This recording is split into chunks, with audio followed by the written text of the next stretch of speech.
अस्सलाम वालेकुम। Exercise 4.8 factorise using factor theorem. तो यहाँ पर फैक्टर थ्योरम को यूज़ करते हुए हमने फैक्टराइज करना है, जिसके 4 पार्ट हमने पिछले वीडियो में करे थे। अब यहाँ पर पार्ट नंबर 5 है।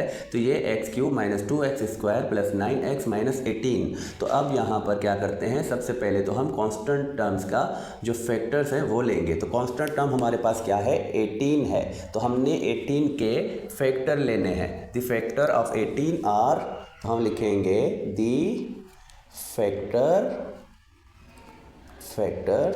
Of 18 are.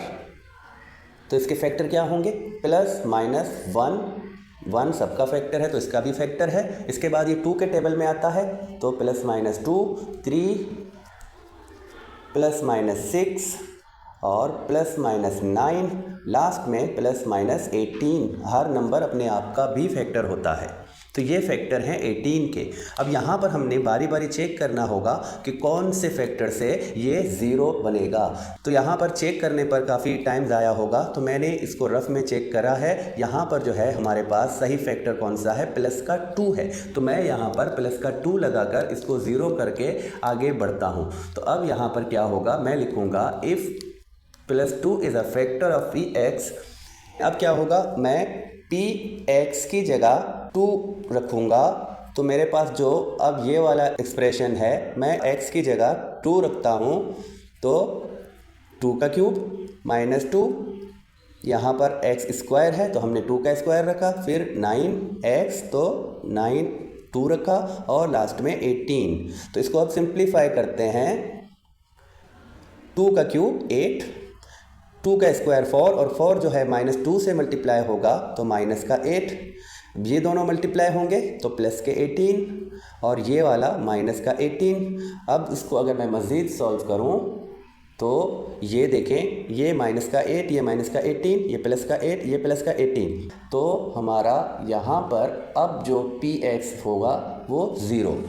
2 फैक्टर लगाने से हमारा पॉलिनोमियल 0 हुआ। तो 2 मतलब x के इक्वल 2 है, ये मल्टीप्लायर है तो फैक्टर क्या बनता है, x - 2। तो हम यहाँ पर क्या लिखेंगे, एंस x - 2 is a factor of Px। तो एक फैक्टर तो हमें मिला x - 2। तो देखिए ये -2 कैसे हुआ। तो हम जब भी हमें डिवाइज़र मिलता था, पिछले क्लासों में आपको याद हो तो हमें डिवाइज़र मिलता था, हम उसको 0 के इक्वल करते थे और यहाँ पर -2 को शिफ्ट करते थे इस तरफ, तो ये प्लस का 2 बनता था और x इक्वल होता था 2 के। तो यही काम हमने यहाँ करा। हमने क्या करा, x जो कि 2 के इक्वल हमने लिया था उसको अब मैंने x की तरफ शिफ्ट करा तो वो दोबारा -2 बना। तो x - 2 इसका फैक्टर है। तो x - 2 से अगर मैं इसको डिवाइड कर दूं तो मुझे रिमाइंडर 0 मिलेगा। अब हम क्या करते हैं, बाय सिंथेटिक डिवीजन हमें मल्टीप्लायर क्या मिला है, 2। तो हम मल्टीप्लायर लिखेंगे और इसके कोएफिशिएंट लेंगे। तो यहाँ पर x³ का कोएफिशिएंट 1 है, x² का कोएफिशिएंट -2, यहाँ x का +9 और लास्ट में कांस्टेंट जो है माइनस का 18। तो अब हमने इनको डिवाइड करना है। तो ये वाला 1 मैं नीचे लिखता हूँ, इन दोनों को मल्टीप्लाई करता हूँ, प्लस का 2 तो -2 + 2 ये होंगे 0। अब 0 को 2 से मल्टीप्लाई करूँ तो 0 आएगा और +9 को 0 से माइनस करूँ तो प्लस का 9 मिलेगा। अब ये 9 इस 2 के साथ मल्टीप्लाई होगा तो प्लस का 18 देगा और -18 से +18 निकालते हैं तो 0 बचेगा। तो मतलब कि हमारा जो रिमाइंडर आया वो 0 आया। अब ये वाला क्वेश्चन हमें मिला है तो इसको हमने वेरिएबल्स लगाने हैं। तो हमारा जो पॉलिनोमियल है वो x³ वाला है, तो यहाँ पर एक पावर कम करके हमने x² लगाना है। तो इसके साथ x² प्लस 0x प्लस 9। तो मैं इसको अब सिंप्लीफाई करूं तो इसके साथ जो 1 है हम 1 नहीं लिखेंगे और ये 0 जो है x को ख़त्म कर देता है और यहाँ से कांस्टेंट मिलेगा प्लस का 9। तो एक फैक्टर तो मुझे यहाँ से मिला है x - 2 और दूसरा फैक्टर मुझे ये मिला है। तो मैं इन दोनों को साथ में रखूँगा, x - 2 और दूसरा x² प्लस 9। अब देखिए ये x² है, ये 9 है, तो ये दोनों टर्म्स जो हैं वो स्क्वायर हैं, लेकिन दरमियान में प्लस की साइन है। अगर यहाँ पर माइनस का साइन होता तो हम ए स्क्वायर माइनस बी स्क्वायर वाला फार्मूला लगाकर इसको मज़ीद 2 फैक्टर्स या 2 ब्रैकेट्स में कर सकते हैं, लेकिन यहाँ पर प्लस है तो प्लस के लिए हमारे पास ऐसा कोई फार्मूला नहीं है, तो इसको हम मज़ीद फैक्टराइज नहीं कर सकते। इसके जो फैक्टर हैं वो यही दोनों मिलेंगे। तो अब इसके बाद हम चलते हैं नेक्स्ट पार्ट की तरफ। अब ये पार्ट 6 है, तो हमने सबसे पहले क्या करना है, कांस्टेंट वाले के फैक्टर लेने हैं। तो कांस्टेंट नंबर क्या है हमारे पास, यहाँ पर 2 है, तो 2 के फैक्टर क्या हैं, प्लस माइनस 1 और प्लस माइनस 2। तो ये दोनों इसके फैक्टर हैं। अब हमने यहाँ से वो फैक्टर लेना है जिसको x की जगह रखें तो ये 0 बने। तो वो फैक्टर क्या है, मैंने यहाँ पर चेक किया है, तो वो फैक्टर क्या है, माइनस का 1। तो मैं अगर यहाँ -1 लगा देता हूँ तो क्या बनेगा, देखें, 6x³ मतलब -1 का क्यूब प्लस 7x² मतलब -1 का स्क्वायर -1 और फिर माइनस का 2।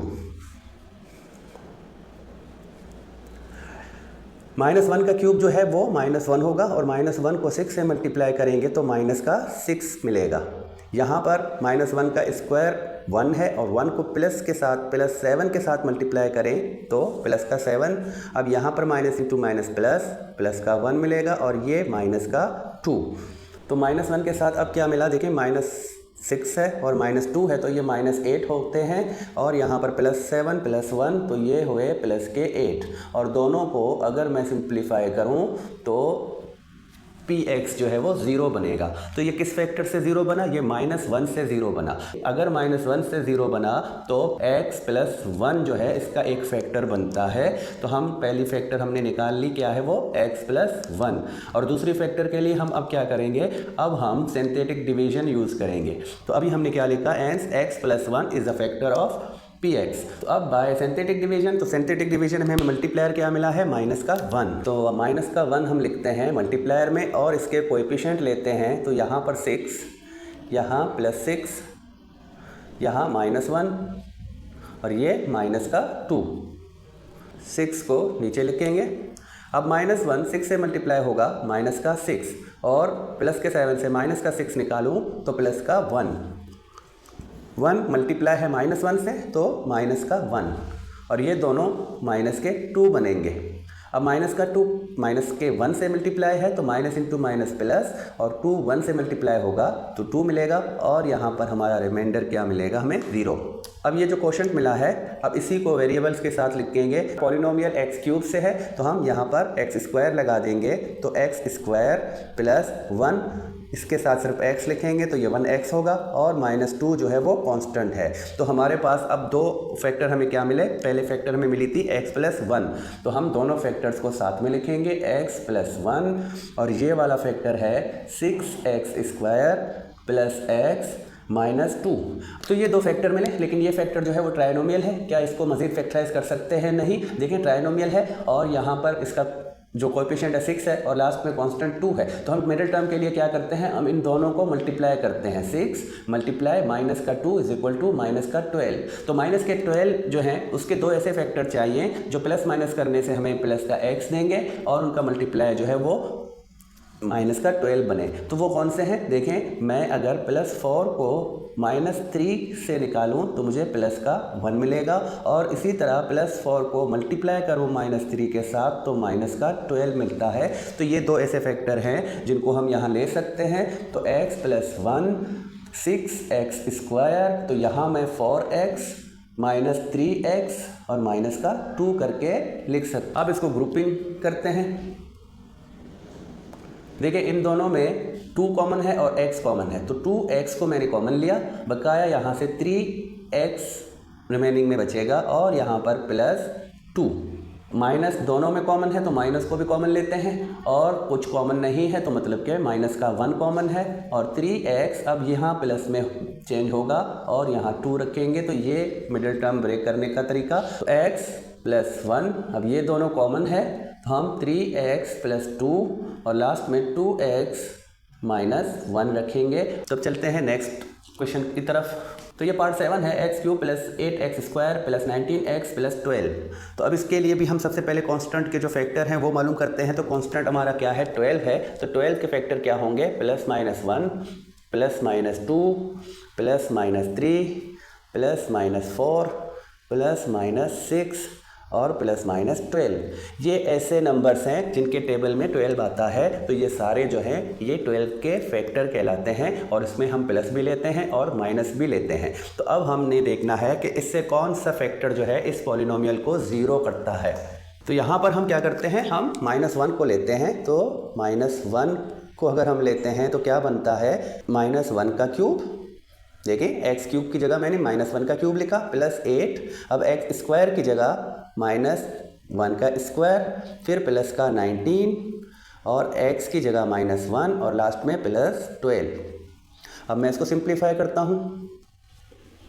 तो -1 का क्यूब -1 और -1 का स्क्वायर +1 होता है और उसको +8 के साथ मल्टीप्लाई करेंगे तो हमें प्लस का 8 मिलेगा। -1 प्लस 19 से मल्टीप्लाई है तो ये माइनस का 19 और यहाँ पर प्लस का 12। -1 -19 तो माइनस के 20, प्लस का 8 प्लस के 12 तो प्लस का 20 और हमारा पॉलिनोमियल 0। तो -1 से हमारा पॉलिनोमियल जो है वो 0 बना। तो मतलब कि फर्स्ट फैक्टर हमें क्या मिला, x + 1। तो x + 1 मिला है। अब हम सिंथेटिक डिवीजन यूज़ करेंगे। तो मल्टीप्लायर हमारा है -1। अब यहाँ से हम लेंगे इसके कोएफिशिएंट, तो प्लस का 1, यहाँ से प्लस का 8, प्लस का 19, प्लस लगाएं या ना लगाएं तो प्लस के ही माने जाएंगे, प्लस का 12। अब मैं यहाँ पर इनको डिवीजन करता हूँ, ये 1 मैं नीचे उतारता हूँ। तो -1 + 1 से मल्टीप्लाई होगा माइनस का 1, हमें मिलेगा प्लस का 7। प्लस का 7 -1 से मल्टीप्लाई करें तो माइनस का 7। अब यहाँ से जो रिमेनिंग में आएगा वो प्लस का 12 मिलेगा। प्लस 19 से -7 निकालते हैं तो प्लस का 12 मिलता है। अब -1 से प्लस का 12 जो मल्टीप्लाई होगा तो माइनस का 12 और इनका जो सॉल्व है वो 0 बनता है। तो हमारा रिमाइंडर यहाँ 0 मिला और हमें जो ये क्वोशिएंट मिला है अब हम इनके साथ वेरिएबल्स लगाते हैं। तो पॉलिनोमियल हमारा क्यूब का है तो हम यहाँ पर x² से स्टार्ट लेते हैं। तो x² प्लस 7x और ये हमारा कांस्टेंट तो प्लस का 12। तो एक फैक्टर हमें ये मिला और दूसरा फैक्टर हमें मिला x + 1। तो दोनों को साथ करते हैं, x + 1 और दूसरा फैक्टर है x² प्लस 7x और प्लस 12। तो हमने इसको देखना है, ये एक ट्रायनोमियल है, क्या ये मिडिल टर्म ब्रेक में आएगा कि नहीं। तो फर्स्ट टर्म 1 है और यहाँ 12 है, दोनों का मल्टीप्लाई क्या मिलता है 12। 4 × 3 = 12 और हम इन दोनों को अगर प्लस कर दें तो 7। तो ये दो फैक्टर हैं जिनको हम यहाँ ले सकते हैं। तो हम इन्हीं को लेंगे, x² plus 4x plus 3x plus 12। देखें दोनों का मल्टीप्लाई प्लस का 12 बनेगा और दोनों का प्लस करने से प्लस का 7 मिलता है। तो ये दोनों फैक्टर हम यूज़ करते हैं मिडिल टर्म के लिए, x + 1। अब यहाँ से ग्रुपिंग, तो इन दोनों में से x कॉमन निकलता है, यहाँ से एक और x बचता है और प्लस का 4 और यहाँ पर प्लस का 3 जो है वो कॉमन है और x + 4, x + 1 ये वाला और ये कॉमन लेते हैं x + 4 और लास्ट में x + 3। देखिए सीक्वेंस का कोई मसला नहीं है। अगर मैं इसको ऐसे भी सीक्वेंस करूं जो कि शायद आपके बुक में यही होगा सीक्वेंस इस तरह, इसको पहले और +4 को मैंने बाद में रखा, तो ये कोई मुश्किल नहीं है। आप इस तरह भी लिख सकते हो, आप इस तरह भी लिख सकते हो, आपने बस फैक्टर्स को एक साथ करके लिखना है। तो ये हमारे फैक्टर्स हो गए। अब चलते हैं नेक्स्ट पार्ट की तरफ। तो ये पार्ट 8, सबसे पहले हम देखते हैं कांस्टेंट टर्म जो कि 3 है। तो इसके फैक्टर लेते हैं +-1 और +-3। तो इसके दो फैक्टर होते हैं +-1 और +-3। तो यहाँ पर कौन सा फैक्टर इसको 0 बनाता है तो हमने बाकायदा चेक करने होते हैं। तो मैंने यहाँ चेक किया है, इसको जो 0 बनाता है वो फैक्टर है -1। तो हम यहाँ पर -1 को अप्लाई करते हैं। 2 - 1 क्यूब, 2 लिखा, x की जगह -1 और क्यूब लगाया, प्लस 9x की जगह -1 का स्क्वायर प्लस 10 x की जगह -1 और लास्ट में +3। इसको सिंप्लीफाई करते हैं। -1 का क्यूब -1 को 2 से मल्टीप्लाई करेंगे -2, -1 का स्क्वायर प्लस का 1, +1 9 से मल्टीप्लाई होगा तो प्लस का 9, -1 + 10 से मल्टीप्लाई होगा तो -10 और प्लस का 3। अब देखिए -2 -10 तो ये दोनों होते हैं -12 और +9 + 3 ये दोनों होते हैं +12।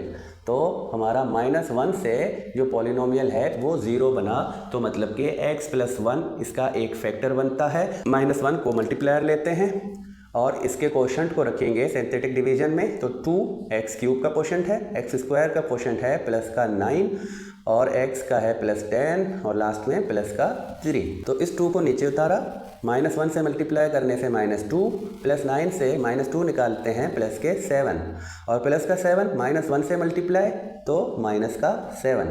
अब यहाँ से प्लस का 3 मिलेगा, प्लस का 3 -1 से मल्टीप्लाई होगा माइनस का 3 और इन दोनों का रिजल्ट 0। अब हम इनके साथ वेरिएबल्स लगाते हैं, तो हमारा पॉलिनोमियल x³ है, तो इनके साथ हम x² से स्टार्ट करते हैं, तो 2 बनेगा x² और यहाँ पर +7 का x और ये वाला 3। तो एक फैक्टर हमें मिला x+1 और दूसरा फैक्टर हमें ये मिला, दोनों को लेते हैं x+1 और दूसरा फैक्टर है 2x² + 7x + 3। x+1 और दूसरा फैक्टर हमें क्या मिला 2x² + 7x + 3। तो क्या ये ट्रायनोमियल मिडिल टर्म ब्रेक में आएगा या नहीं? तो यहाँ पर 2 है, यहाँ पर 3 है, दोनों का मल्टीप्लाई होता है 6। तो 6 के पास हमारे दो ऐसे फैक्टर हैं जिनको प्लस माइनस कर दें तो 7 मिलता है और उनका मल्टीप्लाई करने से ये वाला नंबर मिलेगा। तो इसके पास दो ऐसे फैक्टर मौजूद हैं जो इसको मिडिल टर्म ब्रेक कर सकते हैं, तो हम मिडिल टर्म ब्रेक करके रखेंगे 6x प्लस का x प्लस का 3। तो x+1 और यहाँ से अब कॉमन निकालता हूँ मैं इन दोनों से, तो 2x कॉमन निकलता है, यहाँ से x मिलेगा, यहाँ से प्लस का 3 और यहाँ कुछ कॉमन नहीं है तो प्लस का 1 कॉमन लेते हैं और x+3 रखेंगे। x+1 तो इसको रखते हैं x+3 जो कॉमन है, इसको कॉमन लिया हमने, लास्ट में हम 2x+1 को मिलाते हैं, तो ये हमारा फैक्टराइजेशन कंप्लीट। अब चलते हैं लास्ट पार्ट की तरफ। अब ये पार्ट 9 है और लास्ट पार्ट है इस एक्सरसाइज का। तो यहाँ पर हमने सबसे पहले कांस्टेंट जो 48 है इसके हम फैक्टर्स लेते हैं, तो इसके फैक्टर क्या होंगे +-1, जिसके टेबल में 48 आएगा वो इसका फैक्टर होगा। तो +-3 +-4 +-6 +-8 +-12 +-16 +-24 +-48। तो ये सारे इसके फैक्टर्स हैं। अब मैंने यहाँ पर कौन सा फैक्टर यूज़ करते हुए इसको सिंप्लीफाई करना है, तो ऐसा कौन सा फैक्टर है जो इसको 0 बना दे, तो वो फैक्टर हमने ढूंढा है, वो फैक्टर है -2। तो अब हम क्या करेंगे, अब -2 px की जगह रखेंगे और x³ तो -2³ + 12 x मतलब -2² + 44 x की जगह -2 और लास्ट में 48। तो इसको मज़ीद सिंप्लीफाई करते हैं, -2। अब देखें -2 का क्यूब -8, -2 का स्क्वायर +4 और +4 को 12 से मल्टीप्लाई करें तो +48 और यहाँ पर -2 मल्टीप्लाई है +44 से, तो ये होंगे -88 और ये +48। तो p - 2 = अब ये -88 और ये -8, तो ये होते हैं -96 और 48 प्लस का तो ये होते हैं +96। तो -2 इनको 0 कर देता है, तो मतलब x+2 इसका एक फैक्टर हमें मिला। अब हम -2 को मल्टीप्लायर लेकर इसका सिंथेटिक डिवीजन करेंगे, तो -2 जो कि हमारा मल्टीप्लायर बना है।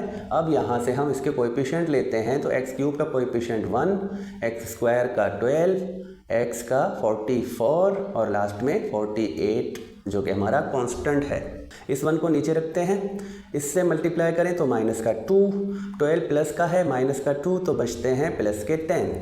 अब +10 -2 से मल्टीप्लाई होगा तो -20, तो 44 प्लस का है -20 निकलते हैं, 24 प्लस का रिमेनिंग में आएगा और 24 -2 से मल्टीप्लाई होगा तो -48 और ये प्लस का 48, ये -48, तो हमारा रिमाइंडर 0।